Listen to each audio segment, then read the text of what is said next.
nous allons avoir affaire à deux agriculteurs.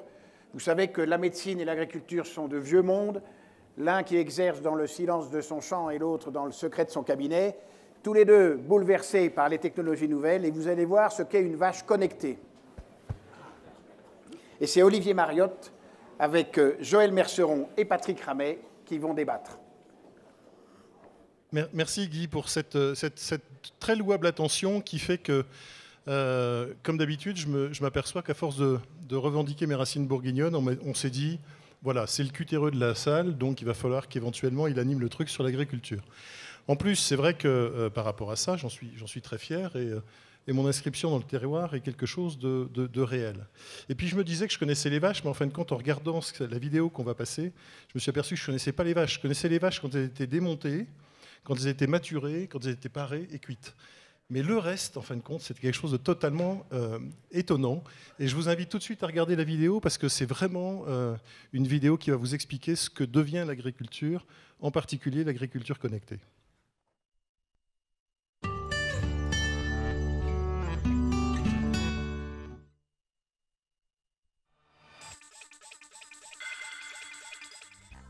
L'élevage de précision, c'est l'utilisation coordonnée de capteurs pour mesurer des paramètres de production ou comportementaux sur les animaux.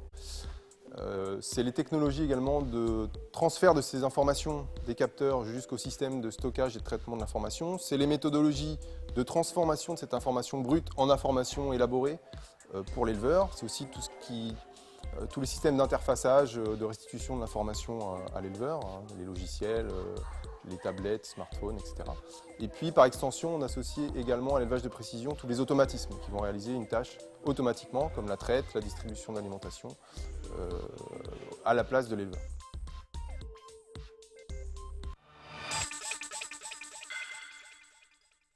L'élevage aujourd'hui, il est dans un contexte structurel où les élevages augmentent en taille de façon importante. On a des croissances, on a des tailles d'élevage qui augmentent.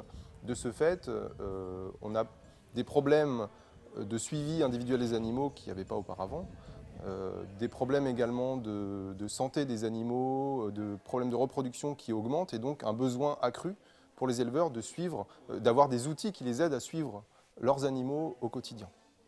Il y a également un contexte économique qui fait qu'on est aujourd'hui dans une production qui est mondialisée, avec des cours du lait, de la viande, des céréales qui sont tous interconnectés d'un pays à l'autre. Et dès qu'un événement de sécheresse apparaît dans un pays, par exemple, ça va faire augmenter les prix, y compris en France. Et du coup, les éleveurs ont besoin d'outils leur permettant de gérer, leur permettant d'être flexibles pour gérer ces aléas économiques. Et puis, la dernière chose, c'est tout ce qui touche aux aspects sociétaux, législatifs. Les éleveurs doivent aujourd'hui produire avec des contraintes de respect du bien-être animal, de respect de l'environnement, de la qualité des produits. Et puis ils cherchent aussi eux-mêmes, dans leur propre vie, à gagner également du temps, à réduire les astreintes pour des métiers qui sont traditionnellement assez difficiles. C'est un domaine qui est en fort développement. L'exemple que je peux citer, c'est les robots de traite. C'est un bon exemple, le robot de traite, parce qu'il intègre à la fois la partie automatisme, c'est-à-dire qu'il va faire une tâche automatiquement qui est traire la vache, mais en plus, il intègre tout un tas de capteurs. Par exemple, peser l'animal, mesurer la quantité de lait que produit l'animal, ou analyser sa composition en ligne, enfin en direct. Et ça, c'est un dispositif qui est en forte croissance.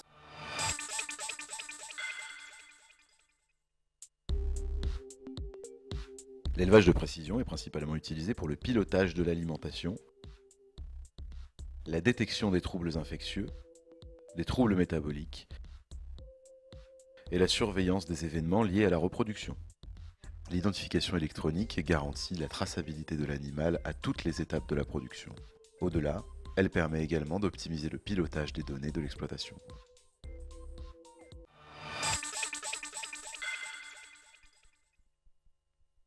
On était à la recherche d'un système simple. On a été tout de suite très attiré et très volontaire pour tester l'identification électronique et l'assistant de traite en salle de traite. Chaque vache laitière a une puce électronique à l'oreille gauche. L'animal, lorsqu'il rentre sur le quai de traite, son numéro est reconnu. Il est affiché en première position donc, sur l'écran. Ensuite arrive le deuxième animal, en deuxième position, etc.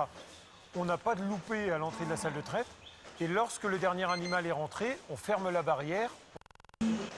Aujourd'hui, après un peu plus d'une année d'utilisation, hein, on est sur un outil très très fiable. En plus, on peut voir d'autres applications qui pourraient être des perspectives sur des portes de tri ou une utilisation pour l'alimentation des veaux ou autre chose qui pourrait utiliser la même technologie et cette identification électronique.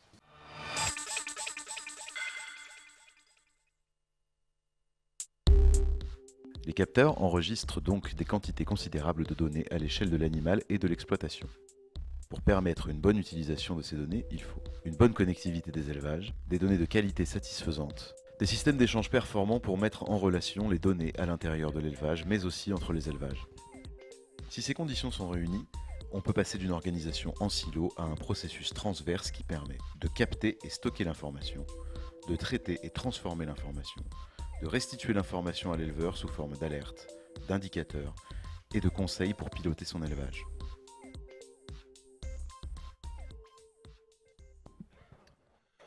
Voilà ce qu'on voulait vous présenter. Je pense que vous êtes tous comme moi, vous avez découvert ce que c'était que l'agriculture moderne. Alors, la première question que j'ai envie de vous poser, enfin, plutôt je ne vous la pose pas tout de suite, Joël, mais il faudra qu'on revienne là-dessus, c'est comment vous allez faire en sorte que le consommateur comprenne ces choses-là, parce que la tradition française fait qu'on n'a pas forcément envie de voir des vaches mécanisées en permanence, et donc on reviendra là-dessus. La première question que j'aurais envie de vous poser, surtout, c'est quels enjeux ont poussé la profession elle-même, j'allais dire, pour taquiner mes collègues médecins, à l'instar de ce qu'ont fait les pharmaciens avec le DP, quels enjeux ont poussé les agriculteurs eux-mêmes à faire cette mutation technologique pour faire en sorte de pouvoir évoluer vers un fonctionnement de ferme et d'agriculture qui soit totalement différent? Je ne suis pas sûr que ce soit une révolution, mais c'est plutôt une évolution. Les machines à traire existent depuis très longtemps. Bien sûr, on a mis des capteurs là-dessus.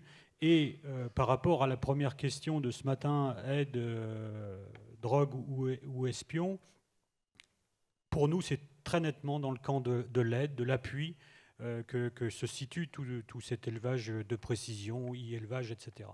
Donc c'est vraiment en termes d'appui, de simplification du travail et voire d'efficacité de la production qu'on est arrivé à cela. Et c'est une évolution. Les robots de traite sont arrivés il y a une petite dizaine d'années. Aujourd'hui, il y en a 4000 en France. Hein. Toute la production laitière ne se fait pas de cette manière-là. Mais c'est forcément une évolution. Alors, Patrick, par rapport à ça, vous qui êtes producteur de lait, 1 100 000 litres de lait par an, ça fait beaucoup pour un seul homme. Enfin, ceci étant, j'aimerais bien savoir comment vous l'intégrez dans votre pratique quotidienne, dans votre travail d'organisation de la ferme, et voir comment vous êtes venu à ce genre de technique.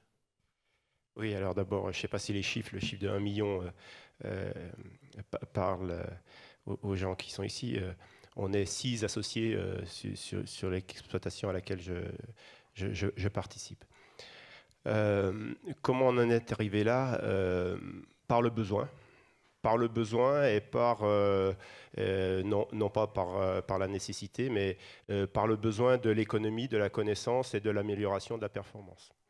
Notre métier, c'est un métier qui est complètement, je ne sais pas si on aura le temps de parler de la crise actuelle, mais qui est complètement dans un marché ouvert et compétitif.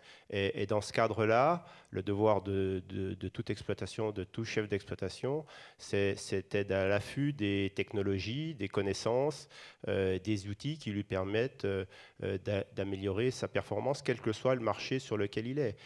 C'est valable aussi bien pour du lait destiné à de la poudre infantile pour les Chinois, puisque c'est potentiellement un marché qui se développe, mais c'est aussi pour produire je vais citer des noms, pour Danone ou pour d'autres, pour des marchés de commodités français. C'est aussi pour le bio, c'est aussi pour les AOC, puisque moi je produis du lait sous signe de qualité. Chacun dans sa filière a cette nécessité de rechercher la performance. Donc ça, ce ne sont finalement que des outils. Alors il y a un débat aujourd'hui effectivement sur, et comme on est en France, sur l'opposition un peu caricaturale entre ce qui serait la qualité d'un condé, la tradition, l'histoire, la culture, puis de l'autre côté, l'agro-industrie, etc. Moi, je ne partage pas du tout cette opposition entre les deux. Je suis de ceux qui pensent qu'il faut être cohérent avec le marché sur lequel on est, quel que soit ce marché-là. Et dans ce marché-là, il faut aller chercher les meilleurs outils de connaissance et de développement et d'amélioration de sa performance. Joël, par rapport à ça, la pénétration de ces nouvelles techniques ou de cette évolution technologique dans la profession, elle s'est faite facilement, elle se fait naturellement. On voit au niveau des professionnels de santé que ce n'est pas quelque chose qui se fait facilement. Par rapport au métier de la santé, moi j'ai beaucoup apprécié la matinée parce qu'en fait, nous avons plein de points communs. Dans la matinée et dans l'après-midi, on a parlé de ubérisation du métier. Je pense que pour l'élevage, on n'en est pas près. On est plutôt près de la paupérisation que de l'ubérisation. Et on reste dans le secteur primaire de l'extraction. On n'est pas arrivé encore à faire un steak avec une imprimante 3D. Donc tout ça, ça reste des fondamentaux qui sont importants. Et comme le disait Patrick, il faut que le métier d'éleveur vive avec son temps et avec ces nouvelles technologies qui vont faciliter le travail, qui vont peut-être nous aider à résoudre des questions. Si on arrive à mieux diagnostiquer les maladies des bovins, eh bien on va utiliser moins d'antibiotiques, donc on va contribuer à résister à ce phénomène de l'antibiorésistance. Donc vous voyez qu'en fait on est sur des problématiques qui sont totalement proches. En ce qui concerne la génétique des troupeaux, je crois que c'est quelque chose qui est très important en agriculture. Vous avez une volonté à garder des capitaux génétiques propres et développer des spécificités. Comment vous utilisez justement toutes ces données qui sont mises à votre disposition pour faire en sorte d'avoir le meilleur cheptel en termes de qualité et de génétique ? Alors, ça aurait peut-être plus été au directeur de l'Institut de l'élevage, organisme technique, de répondre à ces questions-là. Moi, je vais donner la réponse du côté du besoin, de celui qui exprime des besoins et qui est en quête d'outils. Ce qu'on voit apparaître alors qu'on a dans les années, donc la génération d'avant, 60, 70 jusque dans les années 80, relevé le défi de la productivité, hein, c'était produire pour nourrir les hommes, il ne faut pas oublier d'où on vient, hein, l'après-guerre c'était la nourriture sélective, hein, donc on est passé dans le monde, en tout cas en Europe, grâce à ces évolutions technologiques et donc de la génétique, de la production à volonté en quantité et en qualité. Aujourd'hui, on est sur d'autres attentes de la part de l'offre génétique, et en particulier, ça vient d'être évoqué par Joël, on est en attente de caractère, de rusticité des animaux. On est confronté, l'économie des exploitations laitières aujourd'hui, ce n'est plus produire plus au sens d'avoir les moyens de produire plus, on sait produire plus et on sait accélérer ou freiner, etc. C'est la qualité du produit, donc c'est éventuellement des aspects de composition de la matière grasse, oméga 3, oméga 6, saturé, insaturé, des choses comme ça. C'est des aspects de protéines sur des allergènes, etc. Donc est-ce que la génétique peut pour certains caractères d'animaux, nous aider dans ce domaine-là, mais c'est surtout, alors là j'ai presque été tout de suite au détail et au futur, c'est dès aujourd'hui la meilleure résistance sanitaire aux pathologies et les pathologies les plus préoccupantes, c'est la santé des mamelles, c'est la fécondité, c'est les boiteries. Donc on attend la génétique sur ces sujets-là. Voilà. Comment la génétique fait avec les bases de données, voilà, c'est Joël qui peut y répondre. Pour revenir à une expression d'un orateur précédent, avec les 4 révolutions, la biotechnologie, elle est rentrée dans le monde de l'élevage avec l'analyse génomique. Hein. Aujourd'hui, on est capable de décrypter les génomes des bovins et des vaches et de prédire leur capacité à produire du lait, à résister aux maladies, à résister aux mammites, etc. Et donc, c'est vraiment une évolution, elle, qui date d'une dizaine d'années. Et cette révolution de biotechnologie, elle doit se marier avec ce qu'on appelle, nous, le phénotypage, c'est-à-dire la mesure des paramètres réels et la connexion de ces paramètres de tous ces animaux avec l'analyse génomique pour en déduire des éléments essentiels sur des lignées d'animaux qui vont être ensuite mis en reproduction pour fournir les animaux de demain. Donc voilà, c'est une autre illustration de ce qu'on peut appeler les nouvelles technologies dans le monde de l'élevage, donc préparer des animaux qui vont mieux répondre à toutes les attentes de la société, et notamment dans le domaine de la santé, parce que j'ai envie de vous citer une phrase, un adage qui est prêté à Hippocrate, que ta nourriture soit ta première médecine, et je crois que nous travaillons tous dans cet axe de fournir une alimentation la plus saine à nos concitoyens. Patrick, une réflexion? Je veux rajouter une chose, parce qu'il y a dans les croyances de l'apport ou des principes de précaution, on a parlé tout à l'heure qu'il faudrait mettre en œuvre par rapport à ces nouvelles technologies, il y a souvent l'idée que finalement on va avoir un monde qui va s'appauvrir, qui va abandonner de la biodiversité, etc. Je vais vous donner l'exemple de la sélection bovine, qui au contraire, avec ces nouvelles technologies, et en particulier la génomique, va peut-être permettre, sans doute même permettre, de sauver des races comme, on est ici en Savoie et en Haute-Savoie, comme la Tarine et l'Abondance, qui, si elles n'avaient eu que des outils de la génétique classique, jamais n'aurait pu, on va dire, suivre le développement nécessaire des grandes races que sont essentiellement la Holstein au niveau international. Et au contraire, là, on touche du doigt que ces nouvelles technologies, la recherche et la connaissance derrière, et le transfert de ces connaissances peuvent apporter aussi, par rapport à des aspects très culturels, très français, des réponses, et qu'il ne faut jamais, jamais, jamais opposer connaissance, recherche, développement et tradition, qualité. Alors justement, ça me permet de faire une transition avec une question pour moi qui est essentielle. Vous êtes producteur de lait et vous faites une AOC, donc produit de très haute qualité, dans de l'abondance, c'est ça, un fromage, j'adore. Je prends l'exemple de Benjamin Dagneau, qui est le fils de Didier Dagneau, qui était le pape de Pouilly-Fumé. Benjamin ne conçoit plus son exploitation pour faire des vins d'une qualité absolument exceptionnelle, sans avoir justement ce travail en permanence, en ligne, connecté avec la météo, connecté avec un certain nombre de capteurs. Comment vous pouvez expliquer ça aux consommateurs? Qu'est-ce qui fait qu'on arrive à faire rapprocher ces espèces de vision, qui est la vision d'un côté presque d'une agriculture qui fait peur, avec la ferme des 1000 vaches et tout ça, qui sont peut-être des fantasmes d'ailleurs. Et puis en même temps, cette très haute technologie appliquée à des produits qui sont des fleurons, qui peuvent être de la production viticole, qui peuvent être de la production fromagère. Comment vous... Mais j'ai envie de répondre, parce que moi, je vous aurais bien proposé de faire un sondage, comme il a été fait ce matin, sur la ferme des 1000 vaches.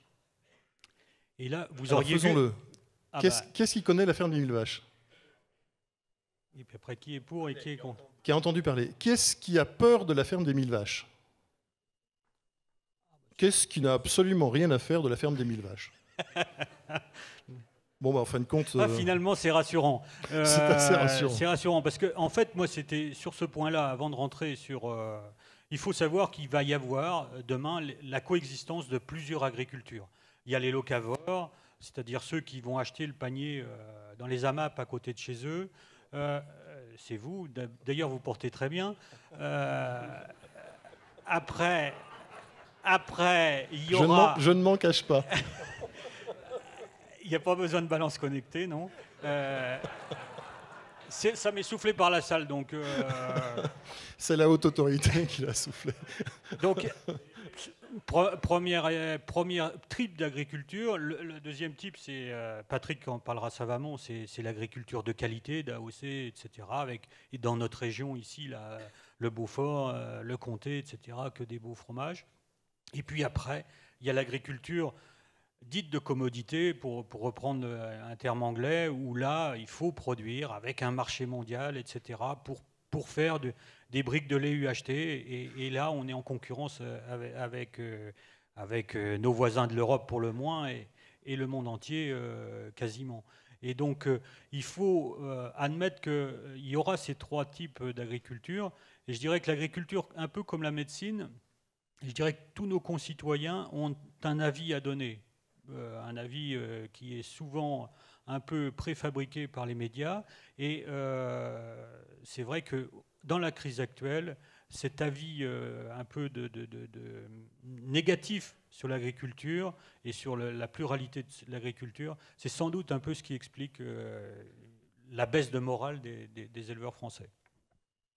Alors, à la question comment faire comprendre aux consommateurs, je ne sais pas, je vais essayer de me faire comprendre de l'auditoire maintenant et par des exemples. D'abord, par rapport à ce qui vient d'être dit, quelle que soit la forme de marché sur lequel on est, marché direct, les AMAP, le bio, les AOC ou le marché de commodités, moi je suis persuadé que demain ne resteront producteurs que des gens qui ont intégré cette mutation et donc qui se comportent quelque part, non pas comme des passéistes, mais comme des managers, c'est-à-dire des gens qui sont dans l'anticipation, dans l'ouverture dans son environnement, quel que soit le monde dans lequel on est. Et moi, pour essayer de vous faire comprendre comment on peut concilier les deux, alors faire comprendre, c'est peut-être un petit peu plus compliqué, mais je vais vous donner l'exemple d'un produit que je connais bien parce que mon lait va en partie à destination de ce produit-là, qui est l'emmental de Savoie. Le monde de l'emmental, c'est le fromage le plus produit dans le monde. Je ne sais pas combien on en produit dans le monde, mais 500 000 tonnes probablement. En France, 200 000 tonnes. Voilà, c'est le plus banalisé. On fait du râpé, on met des protéines sériques dedans. Voilà, plein de choses très industrielles. Voilà. Et puis sur les Savoies, on a réussi à préserver, alors qu'on c'est l'origine de l'emmental, c'est chez nous et c'est chez nos amis suisses. On se bat d'ailleurs sur l'origine du produit et on a co-signé une co-reconnaissance, une co-paternité sur ce produit-là. C'est une petite anecdote, il y a maintenant plus d'une centaine d'années. Mais on a réussi à redévelopper un produit de l'emmental de Savoie, bien sûr basé sur la tradition autour d'une AOC, etc., mais basé aussi sur l'excellence qualitative, gustative et sanitaire. Derrière, on a mis des races locales, du lait cru, etc. Mais derrière, on a mis, et ça ne se voit pas de la part du consommateur, on a mis une somme de connaissances, de recherche, en particulier sur les écosystèmes microbiens, la préservation, la sélection des écosystèmes microbiens. Il y a, pas très loin d'ici, à La Roche-sur-Foron, entre une école de laiterie et un institut technique, une collaboration qui fait qu'on a là, à La Roche-sur-Foron, la préservation et le développement, ce n'est pas une préservation passive, ce n'est pas dans du coton, c'est quelque chose qu'on vit, c'est-à-dire c'est des micro-organismes sur lesquels on travaille, qu'on sélectionne, mais ce sont les nôtres, c'est ceux qui sont garants de cette qualité, de cette tradition. Et puis on a des technologues qui sont enviés de beaucoup d'endroits parce qu'ils ont fait évoluer les process technologiques.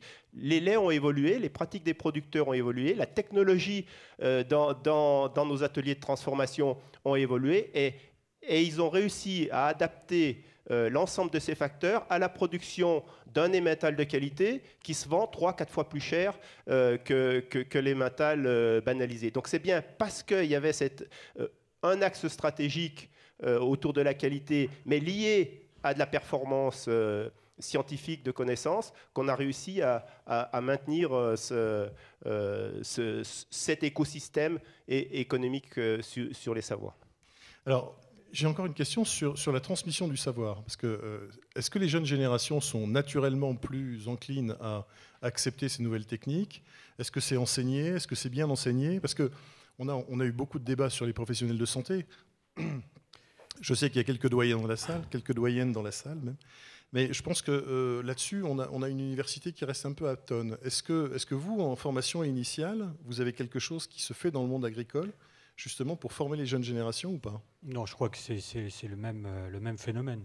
C'est la société qui évolue, qui amène les smartphones dans toutes les fermes et les outils d'aide à la décision en même temps que les smartphones. Donc Internet est partout, personne n'a décidé, mais ça arrive.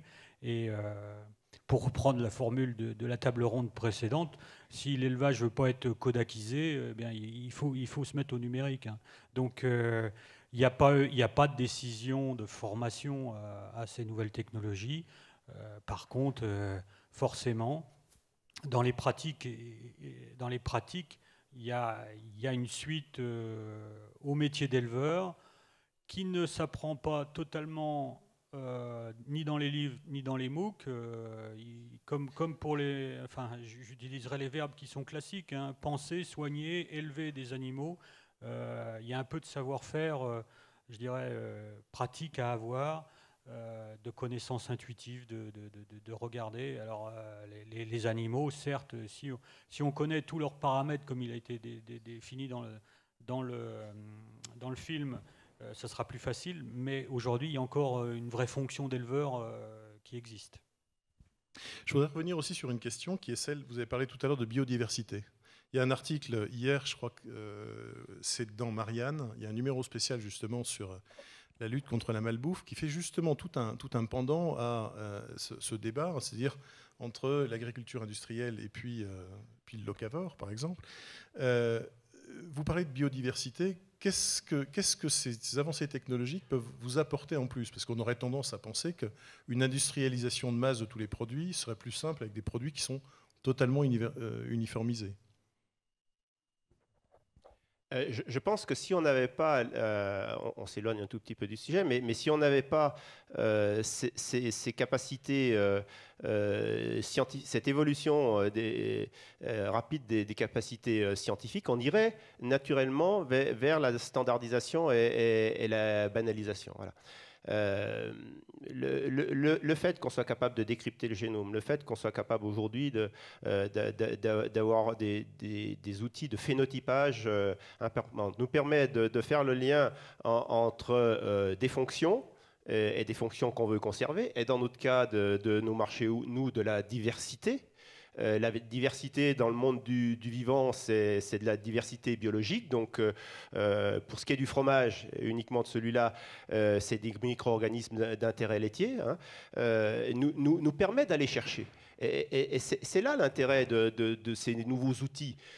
C'est que, alors même que naturellement, on aurait été par simplification, par rationalisation, pour suivre le train de la concurrence sur la matière première, amener à la banalisation, ces outils-là nous permettent de redévelopper, de redécouvrir, de remettre en selle des spécificités. Et derrière ces spécificités-là, eh bien, c'est la préservation. Alors là, j'allais dire plus sociétale, hein, une attente plus sociétale, la préservation de la biodiversité. Voilà. Alors, en tout cas, dans le monde du fromage, du lait et du fromage qui est le mien, on voit vraiment aujourd'hui la capacité de faire coexister des produits banalisés, standardisés pour le grand public, pour la grande cavalerie. Et moi, je dis jamais que c'est de la malbouffe. Voilà, c'est manger pas cher, c'est manger standardisé, etc. C'est manger éventuellement aseptisé, mais moi je parle jamais de malbouffe. Et puis il y a la recherche d'une autre, et surtout pour nous Français, parce que c'est notre culture, d'un autre type d'alimentation où le plaisir a au moins autant d'importance que la composition physico-chimique ou bactériologique. Oui, et où on est même prêt à prendre des risques bactériologiques, sous réserve que le lait cru soit un risque, j'y crois pas du tout, en tout cas je ne suis pas porteur de cette idée-là, mais on est même capable éventuellement de vivre avec cette incertitude du lait cru pour le plaisir, parce qu'on sait que bien manger, c'est d'abord manger avec plaisir, en tout cas pour nous Français. Avec quelques règles de prudence pour pas manger un camembert au lait cru quand on a des facteurs de risque. Mais en fait, il faut qu'on marie à la fois la modernité à la tradition. Et c'est pour ça que c'est pour nous très important aussi d'entrer dans ce créneau du numérique, parce que une des problématiques actuelles, c'est aussi d'attirer des jeunes dans nos métiers.